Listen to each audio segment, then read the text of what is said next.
Did Kirby Smart just send a challenge to Georgia fans and the upcoming Sanford Stadium crowd as the Dogs take on Missouri between the hedges this Saturday? In a way, he did. He talked about that earlier this week at his Tuesday press conference. He said, "We want to defend our turf. We feel like championship teams at Georgia have not lost at home, so you better not lose at home if you want to be a championship program. We have a wall that kind of says that. You better not lose at home if you want to do something special. The atmosphere has helped with that, but sometimes teams come in and play well. You have to rise to the occasion to play against them." That's what he said. Excuse me. In a way, I do think he's basically telling everyone, hey, we need you loud. We need you crazy. We need you to be the same Sanford Stadium crowd you were against Tennessee last year, Notre Dame in 2019, Arkansas and Kentucky in 2021, Mississippi State in 17. There are so many crazy environments. And if any of you watching this were at any of those games, you know what I'm talking about. It is so hard to go inside Sanford Stadium between the hedges and play an elite coach, Kirby Smart defense and put points on them for 4 quarters. South Carolina couldn't even do it. That was Georgia's last loss at home, thanks to bad play by Tyler Simmons and Jake Fromm and missed field goal at the end by Rodrigo Blankenship. I mean, the Sanford Stadium crowd made an impact in that game. South Carolina couldn't move the ball. It was Georgia's offense that let them down there, but they haven't lost at home but once since 2016. Undefeated in 2017, undefeated in 2018. They lost to South Carolina in 2019, a game they should have won. Had nothing to do with the crowd not being crazy and wild and energetic and having an impact. 2020 COVID season, that season doesn't count, doesn't matter. It's the asterisk is there, but still, Georgia didn't lose at home, and the stadium was half full. Right, it was about half full. 21, no one came into Athens and won. 22, same thing, no one's coming into Athens and won. They've lost one game since 2016. That's crazy. And a lot of people, across the country, I think, still kind of hate on Sanford Stadium a little bit. It may not be known as the loudest or the biggest or the most impactful, right? One of those toughest places to play. But you can make the argument that in the last several years, it is the toughest place for an opponent to come in and win a game in all of college football because of the defense, because of the crowd noise. If you go backwards, those are drive killers.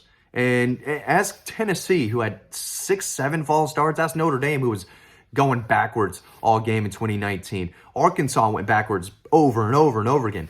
And that's to start the game, too. And when you get down early against the Dogs, there's no fighting back. There's no coming from behind and beating a Kirby Smart Georgia Bulldog team at Sanford Stadium. If you want to win, you better get up early, hang with them, and make enough plays in the end. But again, we've barely seen it. Tennessee won 2016 on the Hail Mary. Vanderbilt, Georgia Tech. Maybe I'm missing another one, but those were 3 in 2016. Sorry I brought that up. I know that's going to trigger a lot of people, as it should. Those are terrible losses. But ever since then, they've only lost once. And it does get loud. It's louder than a lot of people think. It is a crazy, raucous, hectic environment. They get loud at the right times. And again, when you fall down, if you're a team that doesn't bring their A game and you're down to Georgia in the 3rd and 4th quarter and you have to throw the ball, the crowd is going bonkers, ballistic. You got these elite 5-star pass rushers coming after you. Everything about playing in Athens is so tough. And more often than not, I'm in the opposing coaches press conference, and they just say, they whooped our butt. They whooped our butt. That's a theme that opposing coaches say. See, it's tough to win in here. It's tough to stay on the same page and get enough cohesion and chemistry on offense with the place going absolutely crazy. It's tough to move the ball consistently for 4 quarters, and that's what you have to do against Georgia. You have to force turnovers, execute, score touchdowns instead of field goals. There's so much you have to do if you want to beat this Georgia team in Athens. I think Missouri's going to have a real tough time. I think Ole Miss is going to have a real tough time. And the crowd is a big factor. So in a way, I do think he is challenging the crowd to come out and do it again. Have that same type of performance. Nobody was beating Georgia in Athens last year when Tennessee came to town. Nobody. And the way the crowd can be when I've seen it at its peak, and if it happens this weekend, Missouri's got no shot. if Sanford Stadium is elite or is as elite as the team is, Missouri's got no shot. They've got no shot coming in Athens and winning this game. It takes years building a program to have the chemistry and the discipline and the toughness and the physicality, top to bottom, to come into Athens and win a game. And Eli Drinkwitz has done a great job of building that program. I think they're going to score a little bit on Georgia. They just have too many weapons, too many receivers, experienced veteran quarterback, a tough running back. The way they play offense can be really tough to stop. So I think they'll get in the end zone probably twice, but they're not going to score for 4 quarters, and their defense is not good enough to stop Georgia's offense from scoring into the 30s, possibly into the 40s. And again, when you need a big 3rd and 7, 3rd and 8, this Georgia crowd is rocking, going bonkers. It's tough to do much of anything. And I think we're going to see that on Saturday. Listen, I've written about Georgia being a 3rd down team as well.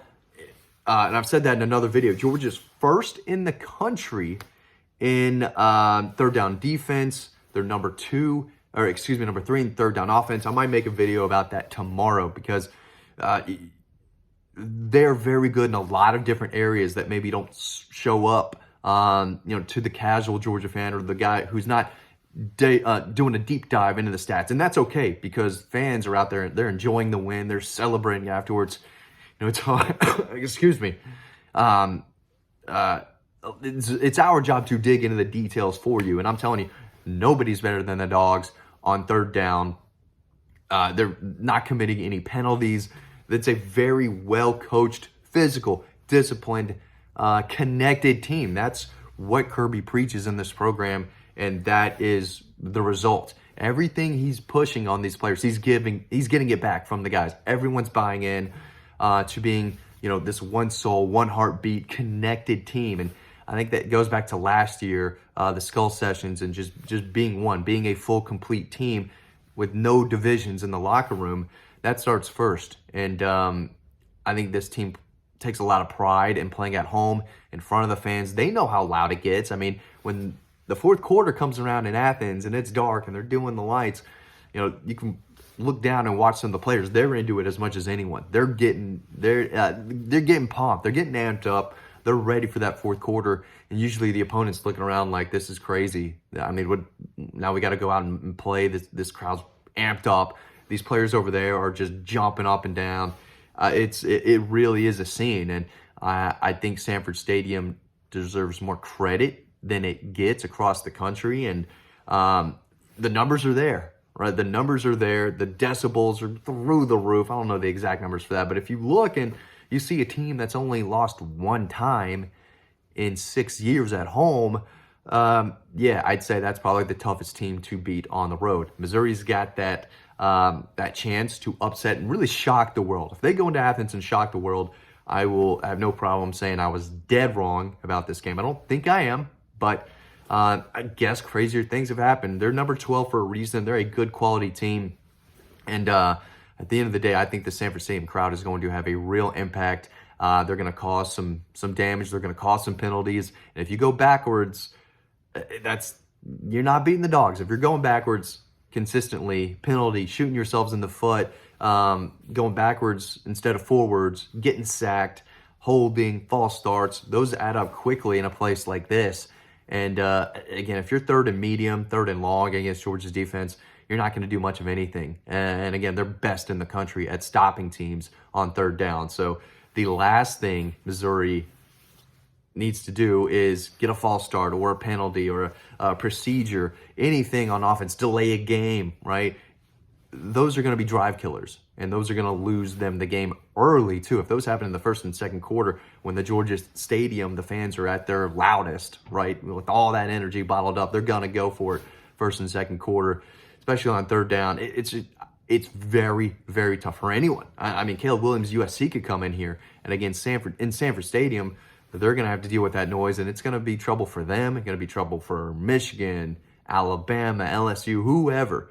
It's so tough to not only win, but even put up points between the hedges. And I think Missouri's going to have a real tough time doing that. Again, click the newsletter down below. It's free. You can read all about this and much more over on Dog Post. We've got a lot of content we're pumping out Eco Poly is great. Check them out. But the link down below, sign up to our free newsletter. It's free to sign up, free to read stories on Dog Post. We got a lot of free stories. Check us out. Some of them are premium. We want you to go over to Dog Post and check out all the great content we have. If you've liked this video, really appreciate it. Hope you enjoy the next one coming up right now.